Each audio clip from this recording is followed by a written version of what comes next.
ये जो अजान की आवाज़ है, आप सच बताना, आपके दिल पे हाथ रख के बताना किस किस को अजान की आवाज़ पसंद है।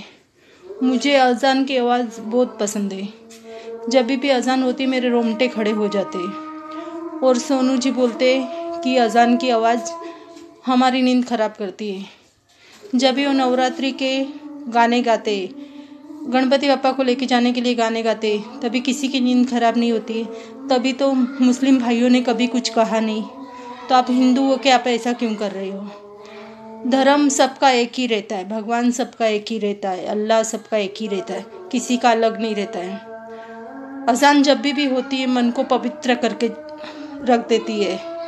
अजान मेरे रोंगटे खड़े कर देती है। तो सोनू जी, आपको क्या प्रॉब्लम है अजान से? अजान 2 पल की होती है लेकिन आत्मा पवित्र करके रहती है। जय भारत।